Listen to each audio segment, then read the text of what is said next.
Gills and GITBTV at the Valley, joined by legendary manager of the game, Holloway. Ian, thank you for giving me your time today. Going to talk about things EFL, things all Gillingham, which I'm sure is a subject you're very renowned in. So, us personally, we've had a very big summer of transformation. We've got rid of Steve Lovell, who's a club legend, and was replaced by Steve Evans, which was a particularly contentious decision amongst a number of fans. Some were very for it. How did you feel about it? I was very in for it. I think I was one of the few at first who wanted them, because we spoke just before we started recording, and I said that over the past few years, I think as a club we've been a bit soft, and we've been happy with just consolidating every year, like finishing anywhere between, well, just above the relegation zone. Was what it was for us, really, which I suppose in a sense you want to consolidate and just stay in the league, but I think there comes a time we need to start thinking about pushing higher and trying to make the next step, because people forget, like, I know it was 15 years ago now, we were a championship club back in 2005. And, I don't really forget those things. They were some of my first memories of the football club, playing teams like West Ham, Upton Park, stuff like that. You don't really forget. No, exactly. Do you know, it's a weird thing. It's all about an age. So you're 21, so you'll be like, we're a championship club. That's what I remember. When you're older, I'm 42 and Ian's 87, and you actually do view the leagues different the older you get. So there'll be people aged 21 when you're 42. Am I 42 or 43? 42. And you'll be like, how do you not know they're a big club? We're sitting at Charlton right now. My first experience to come to Charlton was to see Liverpool play in the league. Do you know what I mean? And even when I came here when they had the PC Palmer game, because it was just after the tragedy of him losing his life. And I came for that game, and I was with people who were like, wow, I didn't know Charlton played in a stadium like this. I'm like, they're a top level club, but it's an age thing. It's how long you know them being down there. It's like there'll be kids who'll be like, yeah, Wigan, they're a top level club. To me, they're a club that came from nowhere, from a rugby town, and became so you view it different based on your age. It's different as well, because who would have think, like Bournemouth now, how many would consider them a big club, but they're in the Premier League? Exactly. And Gillingham for me are a team that grandstand generation. I did hear Gillingham from checking scores. Do you know what I mean? Like, you used to just wait for them, didn't you? You'd have watched squash and ice hockey and horse racing and football focus and everything, the grandstand through at you, and then 4:45. That's how we got the results, man. None of this. Yeah, but I know it well because one of my mates is Tony Pulis, and I obviously know he did well for it. Yeah, your former manager, and fell out with your owner, who's still your owner. So with Steve Evans, I kind of get what you're saying. Regardless of who a new manager is coming in, I think Norwich are a really good template over the last few seasons of, like, Daniel Farke had a vision of how he wanted to play football, how he wanted to run the club, and he got a little over 2 seasons. If he hadn't have succeeded, I think he would have been gone in the summer. He did, and the rest is history. So we redraw the boundaries for what consistency is in this era. Consistency, longevity is 2.5 years. That's considered. You're like a veteran manager if you can go 2.5 years. I don't think it's a bad blueprint though, to say, look, we don't count the half season. You get a season to set, and then the next season you go. That's where we want to see the fruition. So I get what you're saying about we have to maybe have a little bit more of a clinical, less emotional edge, regardless of who you bring in. I'm not saying what's right and what's wrong. I'm just saying I can totally see that point of view. My opinion is we've had, over the past few years, a lot of our managers have been people who've already had a connection with the club. So Andy Hessenthaler played for the club, Peter Taylor managed the club back in when we won promotion against Wigan, and this is someone who hasn't played for the club or managed the club, had a connection with the club, probably in more negative ways. But I'd ask you this, obviously being a former manager, how have you experienced being with Steve Evans, met him before, managed against him? Yeah, I have, and to be honest, everybody has their own method, everybody has their own way, and Steve can be quite argumentative as a manager on the line, and quite controversial. But I think I admire his strong points, his best points, which he's a winner, absolute winner, and winners aren't nice sometimes. You have to get a little bit nasty, you have to really mean it. But if anyone, and if you look at his record, he's got, apart from Neil Warnock, more promotions than anybody else, so you have to have respect for that, and I like him. I thought he did a great job at Leeds when he went there, and really he likes to get down and dirty, and and I think your club's in a great situation. Obviously I feel for Lovell, because being a keep us Bristol, up. he did, and being a Bristol Rovers man, you know, when I lost my job and I cared about the club, I think he cared for you. But it's not about that. Take sentiment out the window.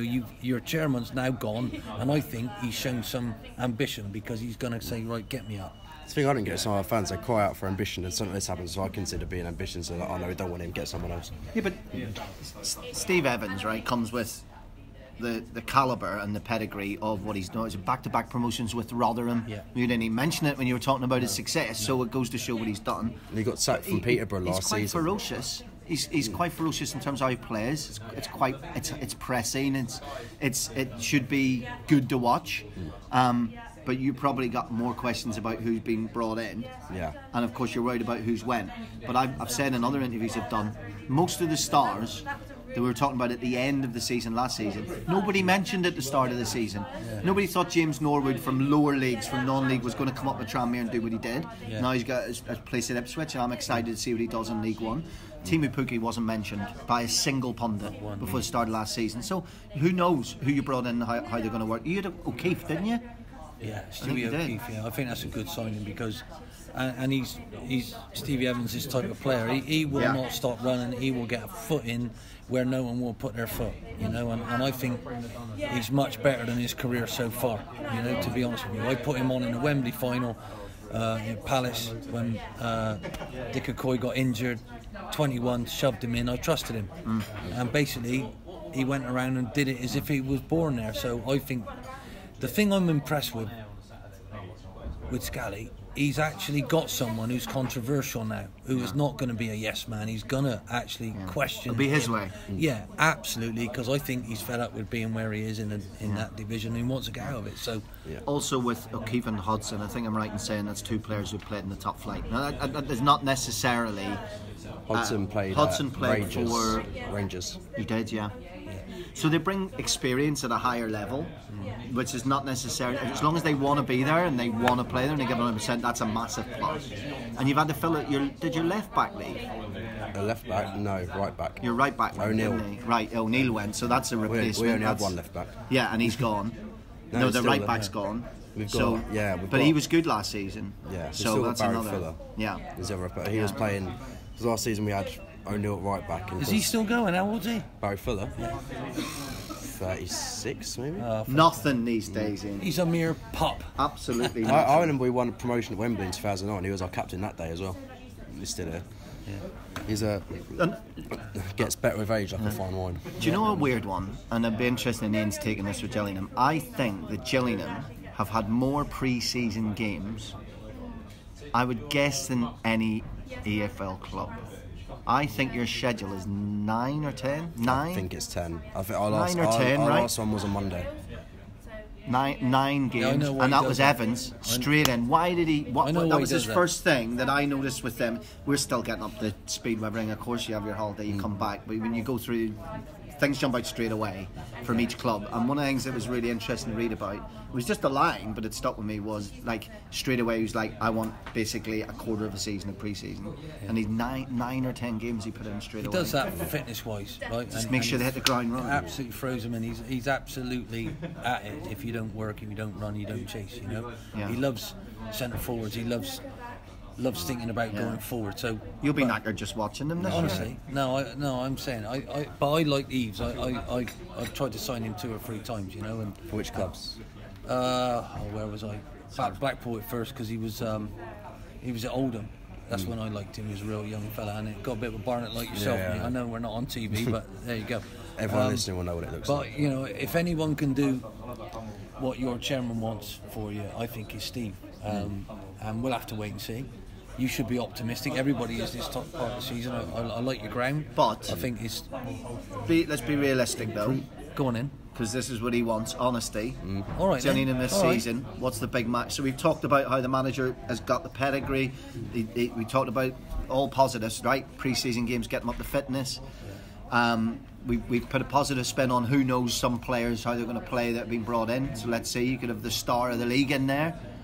But realistically, what would be the negative? Because I think it might just be depth. Like I think if you get 4 or 5 key injuries, I don't see I of think the we're lacking a replacements. proven goal scorer. And that, well, again, that But, is yeah, a like you real say. irreplaceable, isn't it? So that's you the say, big gamble. with all the players who wasn't mentioned before, we could have someone in our ranks who just shoots up. And that's for what one season. that's what you're not going to know never know. until the end of September. That's something that we don't know about any Yeah, club but that's until what the end Steve of September. will find. I guarantee you, he will find that. Yeah, and he'll know. He'll be the poke first and to know. prod people in a way that they might not have been motivated before. Yeah. Because I'm telling Yeah. you, if you ever play darts against him, he wants to beat you. If you play Correct. tiddlywinks against him, he wants to beat you. But- and that's his character. Yeah, but I think for Gillingham to finish, say, in the playoff places, I think they would need a few things to go right for them. Yeah, but they still And got that a few days includes left. that includes the month, this next month, Yeah, because the absolutely. transfer window's not closed, and he'll be in there every day.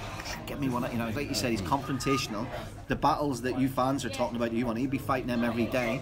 He's a character that divides opinion, but no doubt he'll be in the ear, won't he? He'll be a pain in the bloody I arse. think what sums it up is earlier this month we put in a bid for a striker from a higher league division. All our fans are, well, like we never buy players ever. Well, that's And good. it's still, it feels like 3 weeks ago now. He's still saying he's waiting for because the club from the strikers from, they need to bring in 2 players before they let this one go. So he said he's still waiting on it. But the fact that he's pushing Scally to actually buy players and put in bids on, because we haven't done that for years. So that has to happen first. As it sits at the moment, I think you would need a bit of luck. Like, as you say, you need one player from nowhere to bag 18, 19, 20 goals, at least. Yeah.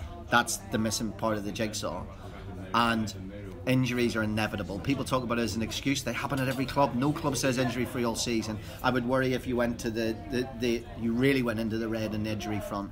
Is there not enough depth? That would be my worry in terms of the difference between finishing 14th and finishing 6th and 7th can be that. Yeah, but you got to So look that would be, I'd be thinking a few things to go for you between now and the close of the transfer window, but reasons to be cautiously optimistic, I'd say. I think so. Yeah. Cautiously optimistic. I consider As any top fan, 10 finish a good season. that's you're probably right. Yeah, but not And it everybody's could as sensible as you, son, are But they? it could No. go even better, or it could go slightly worse. That's why I hate right? to support a club in this league like Sunderland and just expect to be top Yeah. all the time. Oh, I'll give Sunderland their due and how they approached this season, last season, and how they approached it and how they grinded Let's themselves. talk about the rest of the league. Yeah. And then, because who do you think the surprise package is going to be? Because I selected Lincoln for that. I'm They not don't sure.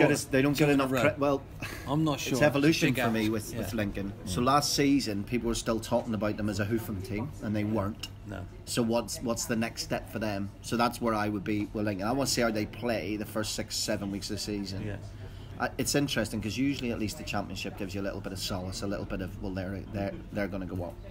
I don't see it in all 3 leagues this year, and that's why doing the EFL and Quest is such a button start when they did it before in 5.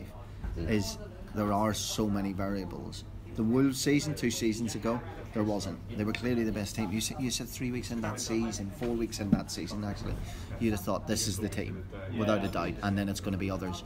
I don't see that. I don't see that in any league. I see these being as tight every single league, man. And I'm not sitting on I've got the the fence. odds I here. am Let me saying get the odds up. the standard of the coaching, the standard of the managers is getting better and better. Jinx so. I do. Yeah. Not when you're out of work. No, that's what I'm saying. You can't get a job. The facts are, I honestly believe this will be the toughest season in every single division in our levels, because they are catching the only one that isn't really. Yeah. It's Premier League, right? So It's interesting what you just said. What we just said. We said top. You said top 10 you'd be happy with, and I said in and around there, but with a push could go up, could go down. It's exactly what the bookies think is where you're going to be. At the start of the season, we were odds-on favourites to get relegated, I think. Yeah. I think Ipswich have a really good season. I think James Norwood will perform at a League One level. And Thomas Holloway. So I think they've. Exactly. Can you imagine if they Sorry didn't? about that. Can you imagine if they didn't start well? Yeah, that might be a bit of an I mean, issue. that's the biggest question, isn't it? You know, Yeah. it's still a step up for. Okay, let me give you a The wild lad, he hasn't card. played at that level Let me give yet. you a wild card. Go on, right? then. 66 to 1, right? Closer to the drop than what they are to the promotion places. Shrewsbury cut their cloth every year. And I actually think they've had a really good summer. Made some good signings, I haven't think they? they've had a really clever summer. And if you're looking for that team, like last year, you wouldn't have looked at what Norwich were doing and said that's going to win the league this year. But if you want to look at a team where you go, oh, he could be, and he might be, and who's that, and what's going on? Shrewsbury. Let me look at that. Be interesting. You want to see the odds? Yeah, I just want to see the odds. There's the odds. Well, the obvious. It's the obvious. Look at these spectacles. Yeah, by it's the my way. new bins. Yeah. So I get that Sunderland would be favourites. Jack Ross really impressed me last year. How he carried himself. We were actually live at 3 or 4 of their games, and I like what he's brought to the club. I like the realism he brought to the club last season, although it didn't come off for them obviously in playoff final. We were there twice when he could beat at Wembley last year, and you expect the manager to throw the head up. You're gonna he was think brilliant that every time. He was a real biased, gentleman. Yeah, I think the appointment at my old club Yeah. has been a stroke of genius. Blackpool. Simon Grayson. Yeah, putting Simon Grayson, who's gotten promoted from that division before, I think that's up a into really, that. really good Honestly, point. I'm going to go there. I think the euphoria of the fans getting rid of the owner it's a wonderful story. We had a little ta-ta about it, didn't we? Had a dance. It's up in the air this week, isn't it? At Walsall. Yeah. Owners left. I think sometimes it's like for a club, he gets relegated from say the Championship to League One. They need a season to consolidate. Like last year, Burton Albion started quite badly. Yeah. And I think they'll have a much better season this year. I put them. I think sixth. I put them in my predictions. Did you? Yeah. Wimbledon. That's a good one. In the 4th favourites to go down. They're 4 favourites to go down. Don't see that. No, not with. I not don't with see what that. Wally's done there. Right, because Wally Downs says you talked about having managers that had a connection to the club. Yeah. And we didn't really finish talking about it. That only goes so far. That only gets you so far, that emotion. Listen, lad, I know what happened here 20 years ago and 30 years ago, and he was one of the inspirations of the crazy gang. But you watch how he actually plays football. Right? I don't think he had the right players last year to play that football, but he had his way, and they're happy with what they produced. He is a modern coach that comes out of the crazy gang era, and that's the double threat. I think that's the double threat, when you can have the person who knows the club but knows a modern way to play, highest pressing, frenetic pressing, with maybe not the right players. I think they have the width this year to play that, and they're 4 favourites to go down. That says everything about this league. It's always near the end of the season they go on a massive run, don't they? I think last season they might not need that to wait until. I think last month they won 6 or 7 games in a row, and then they played us at home. We beat them 4-2, and then they stayed up in the end. It would be remiss of us. Guarantee you, it was. You scored 1. Only one. Only one. Sell them. They did. How much? Worth mentioning before we Free transfer. finish. Free transfer. Yeah. We offered him a contract, and he said no. Worth mentioning before time runs out. It's the league with the 3 clubs, Coventry playing in Birmingham, which is such a shame that the fans have to go through that, because actually on the squad itself going into this season, they can have a little nick at the playoffs. They can have a little thought about that. There's a route today. Apparently, Tyler Walker's having a medical there today. Who's someone I really wanted. Yeah. So incredible at Mansfield last year. This is ridiculous. This is ridiculous having to go and play at St Andrews. Like, unbelievable it's happened again. And of course, Bolton and Bury in this division. Bury aren't even starting their season off, so League One's a mess from that point of view. Yeah. -12. At least Bury, by the way, as it stands now. You got to win 4 games to get game, no. I mean, come on. Yeah. And you're still sat on no. But ultimately, there's enough blame to go around when you look at all 3 stories. There's blame to go around, but it's a bit like when something happens in the economy. It's like when something goes wrong, the banks go bust, right? The banking crisis. Who pays for it? Us. Yeah. Who pays for the football mistakes? The fans. The fans have to travel there. The fans that don't have a football game to go to this weekend. Bolton. One of my best mates is a Bolton fan. And it's not about getting promotion or relegation. It's about having a team to go and see with his fucking dad. Yeah. That's what it's about.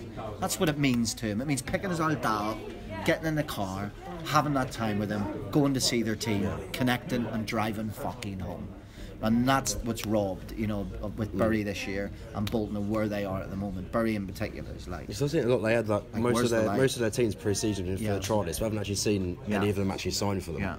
Yeah. Because one of our players who we released was on trial and he's subbed for 1. He started the other game the other week and he hasn't signed for him. Yeah. And the only thing you would say is Blackpool as the look where it can end up. Like there's so much history of clubs that you could go look at Chester and look how bad it was. And look where they are now. Look at Leighton, Leighton Orient, look at Darlington, the list, look at Portsmouth, the list goes on. In that fans don't generally allow their clubs to die. And again, who is it? Who is the foundation? We say it and people think we're dinosaurs. The fans are the foundation of the club. Well, they're proven time and time again. They're also the financial foundation of the club. Because when the shit hits the fan, who is it puts their hands in their pockets and saves them? Yeah. It's the fans again. It's ridiculous. Like I mean, it's ridiculous. So we're angry as any of their fans, and I don't think it's about Bury fans. I don't think it's about Coventry fans. I don't think it's about Bolton fans. I think it's about Gillingham fans as well. I see the forums. That's how we do most of our work, in your forums, and I see the threads pop up about those clubs, and everyone, even their biggest rivals, are like, no, it's not acceptable because it could be us next, or it has been us before. And the only solace you can give them is you'll come through it because the fans won't allow you. Well, the thing is, you've also had stability, haven't you? Because your owner's been there, and he's through thick and thin. You've thrown all sorts of things at him, but he's still there. That's what I always think, because he gets a lot of stick. I was like, you don't realise how much worse it could actually be. Yeah, and we're in a privileged position. Exactly. I talk about sentiment, as in we talk about managers. I talk about sentiment in terms of a player. You know Matt Jarvis? Yeah. He's played for us in 2005 to 2007 before he moved to Wolves. Yeah. He's currently training with us. Right. And he's played 10 games in 3 years. As a manager, given he's played for, and he fully fit, he'd be a quality player in this division, without a doubt. Would it be worth signing as a manager, do you think? Go on, Ollie. No. I love when it's as a manager. You have to weigh up the likelihood of him being fit again. Some lads have had a terrible time. They've come out the other end of it, and they could do day in, day out, week in, week out, training and playing. I had it myself with Jack Robinson at QPR, where I put him through a training programme, and I didn't let off because I knew he'd believe in it. I had to trust my physio because he believed we could get him there, but we had to be gradual to start with. In the end, we managed to get him playing every week, believing he could play every week. You know, Matty Jarvis will know how tough it's been, but sometimes it's hard getting to your chairman and saying, look, take a risk with this, trust me on this. Yeah. Do you know what I mean? But if anybody could do that, Steve would be able to do that. Yeah, Steve talked about it yesterday. He said he's got him training. He said he looked good in training, but it's easy for anyone to look good in training. He says, as harsh as it sounds, we're going to need to push him through more intense training to see whether he can actually cope. Because he knows he'll be a fan's favourite, and they'll be, oh, hang on a minute. So you know, but he's also clever and knows he doesn't want to waste a position. He won't do that. He won't waste one penny because he knows he'll be pushing himself to get promoted end off. We've got to get MK Don's game, but can I say before we finish, EFL and Quest, right, the show we do, there's probably never been a bigger commitment to the 72 on a lower budget ever. So like, we moved to 2 hours last year, and that was because I was made this argument from the very minute it started the last year, Channel 5. It was like, the reason why the figures are so low for League 1 and League 2 is it's condescending to only have half an hour. Like, that's ridiculous. Thankfully, that guy there, Pete Walker, the producer, came in on the EFL and Quest. He agreed 100%. We spent all season lobbying Quest. You need to go to 2 hours. Yeah, but Match of the Day starts half 10. Fuck them. It doesn't matter. It's League 1, League 2. Plus Match of the Day They're not the same. Easy to find. It's easy to find and watch later. Like, trust me, you need to give them an hour, or else what's the point? I wouldn't watch at half an hour. So why would they? Like, they can see 20 seconds. They need time to properly not be generic about League 1 and League 2, and that was the whole key. Not only have they done that, but for the first time ever this year, and I'm not giving you a marketing plug, it's like I'm passionate about the show. First time this year, every championship game has more than one camera on it. Now you might think that's weird, but if you watch it, our running order is dictated by there's only 2 or 3 games that had 4 cameras at them. Everything else was one camera going like this, like a Dalek, right? Now there's 4 at every game in the championship. And that is Quest making those steps forward. The contract with the EFL is not to do 2 hours, it's to do an hour and a half. They went to 2 hours. They have done a deal, the EFL and Quest and Sky, who of course have their highlights, and Live. They've done a deal to make sure there's 4 cameras every championship. These are big steps forward, you know? Big steps forward they've made. The thing is, because Quest is not BBC One, ITV, the football is not an afterthought with Quest. It is in their top 2 shows. Yeah. The other one's Salvage Hunters, who we're trying to start a beef with, right? Because we're like, you know what I mean? Like, who do you think they are competing with us, Ian? How dare they, Salvage Hunters? How can they be on? Yeah, exactly. And they get paid more, right? Yeah. Divas is what I hear. Limousines picking them up. Talks about his money. Limousines taking them up to take them to shoots. We got the train here with a people show of a Quest, not that salvage storage thing. Anyway, so they give a shit about it. They care about it. They genuinely care about it, and that's what it needs. It needs someone to go. It needs people on air who love it, which we do, who'll work hard and not just say, "Listen, we'll never know more about Gillian than you," but we have to respect the club enough to know why have they not scored for 4 games. Yeah. You know what I mean? Yeah. Not just they haven't, because you have to go into the forums and look, 3 strikers have been injured. You can't say teams like Gillingham, teams like Preston North End, teams like Shrewsbury. That phrase is banned in our show. No generic chat. And that doesn't mean we know automatically, but we work our fucking arses off every week. That if we've got time to talk about Gillingham this week, he'll know I'm terrible, aren't I? I'm like, right in. This is what we need to do. Local newspapers, forums. That's what we're trying to do. I've never had to work so hard in my life, and I'm a bit of a dinosaur when it comes to all the, you know. Yeah. And what's refreshing. I worked in other places, and we build the show as it's growing, and we know that we want to get to you what you're feeling. Yeah, exactly. Do you know That's what what it's and about. that's why it's different. Yeah. Fans aren't. I would say I'm a real fan, albeit I'm a plastic Scouser. But my whole family are Liverpool from when I was born, and I'm a rare country over club. The most important team to me is Northern Ireland. I think there's such a shift now than when I was watching football. We started the season in what Division 1 was like in the 80s, with hopes and aspirations. Could we have a cup run? Are we going to finish in the top 3, top 4, whatever? There was no top 4. Just how are we going to finish? There was no top 4. It wasn't even a thing. Fans these days want the club to be stable. They want their owner not to lie to them. They want to be able to go with their family every week. And they want to feel like, based on the budget they have, that they're getting value for money. This bullshit that I read every season at the start of the season about, are this team going to get promoted? Are this team going to get relegated? Can they push for this? That's not what I hear from fans, and that's not what I read in the forums. I don't see many threads about that. I see, obviously, you have the hope. How can we do this year? That's a conversation I have now. But ultimately, it's more in-depth. You'd rather finish 10th and be in the black, than finish top and go out of business in 2 years. Exactly. Fans know that now. If you saw your club now spend 6 million on a player, 3 million on a player, and 1 million on a player, you'd go, whoa, what is going on? Look at our gates. How are we paying for that? That's the difference now, and I think that's really important for us. Yeah, then like a year later, we're millions in debt. Exactly, and then you've got to, right, we're not just looking at the club, we're just not looking at the table. In fact, we don't really look at the table exclusively ever. We want to talk about how that team finished 6th from the bottom on that budget. That's an amazing achievement. Or it's about that club deserves credit for how they run their club. You know, we talk about Shrewsbury just there now, cutting a cloth. Well, their fans know, turning up, watch their team, spend the money they can afford to spend. This is where they're at. Stability has now become one of the key things for any fan. We didn't talk about stability when I was a kid. It wasn't a thing.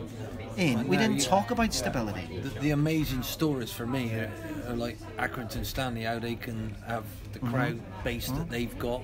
It's pretty unfair for them, you know, because the other clubs surrounded by Blackburn, frightening, isn't it? Right. You look at the amount of clubs have had to drop the City, have had to drop the United, have had to drop the County, have had to drop the Town, because they're not the same business that they were, because they've hit the wall.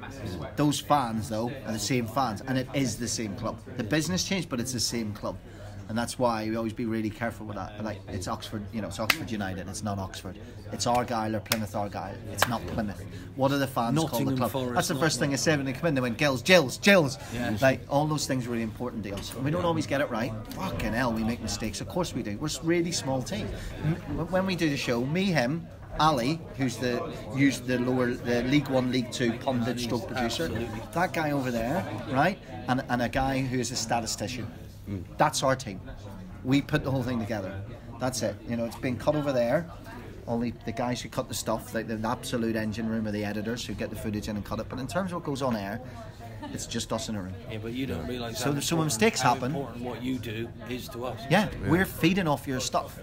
When I get here today, I know Max, who does Nottingham Forest. I've rang Max at 7 o'clock before going on air. Max, what the fuck happened today when that? Oh, it was their call. This is what happened. You know, so that's really hugely important. Well, like, yeah, so you'll help us more throughout the season, and we'll help you.